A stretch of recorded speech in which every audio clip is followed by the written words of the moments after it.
Since the beginning, I've been telling everyone I've ever known that there are exactly 9 things that you have to look out for in this world. Number 1, gratuitous. Number 2, number 3, when it starts happening. And you gotta understand where I'm coming from here, because a lot of people have a lot of sharp pointing objects and they start to threaten you. And it starts to take effect insofar as you don't even notice until it's too late. So what I'm trying to say is, at a certain point, you have to be honest with yourself to the point at which you actually become like all of your attention is focused on something that's making you greater instead of lesser. And that's no good, because as soon as you start maximizing the greater quadrant, you start to minimize your overall essence because of the backwards effect of reality.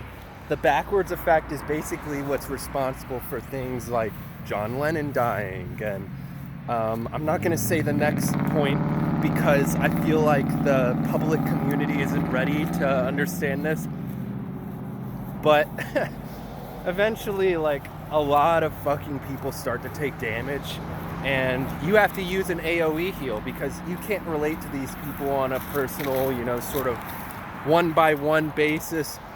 But the point at which everything starts to make sense is usually the point at which you have to start receding within yourself anyways. So, I don't know. I never take it too personally when someone attacks me in public, because I could tell, wow, this guy has a lot of problems. I could actually teach him how to be a better person. So, and it's like, I usually do start doing that, but only to a point, because certain people are stuck in what's known as a proverbial cycle.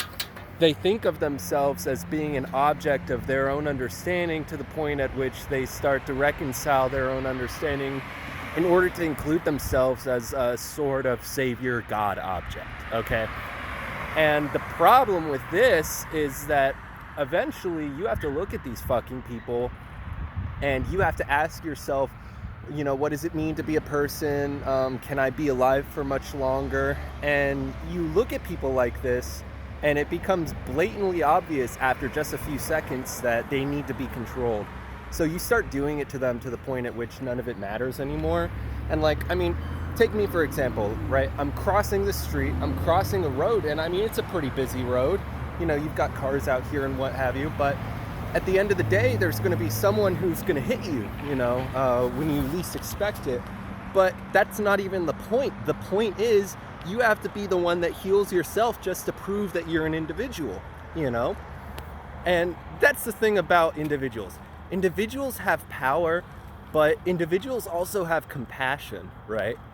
So compassion is something that comes from the deepest depths of your psyche, insofar as it's like the reflection of your psyche, right? Because we call it the devil horn rule. You've got the you, you've got the false you, and this right here, you don't even realize it until you look at it sideways, but it's actually the whole. It's like a chasm of understanding. And the chasm of understanding is basically where all things are born from. The you, the anti-you, they basically recede within the whole. It just becomes a whole once they curl into themselves. That's the infinite regress, right? So what do I mean by this? Okay, let's break this down.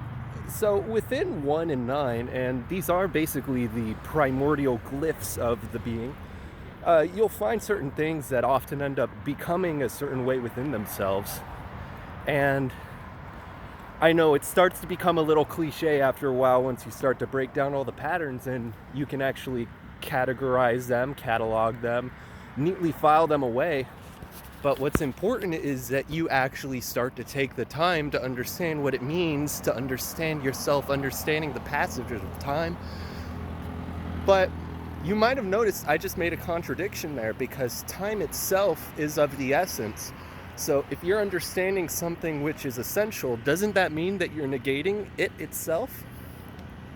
Yeah, it does mean that. And this is a big problem that I've been running into in my studies, which is that certain things, certain people, so to speak, are, I'm not going to go down here. Guys, I almost went down the false route of false understanding. This is, look at that. You don't want to go down there. But anyways, it's a 5-pronged process, right? It's like eliminate, destroy, restore, destroy, reprise, and then you leave the 5th act open to interpretation, because the moment that you decide what that is, you might as well just die. And I'm not trying to be like a pessimist or anything, you know? I'm no nihilist. It's just that once you decide what certain things are in and of themselves, it gets a little claustrophobic, it gets a little oppressive. You start to feel a little bit of that savory, sanguine, you know, very terrifying sense of umami across the palate of your mind's terror tongue. And it gets to the point at which certain people are casting an illusion over you, right?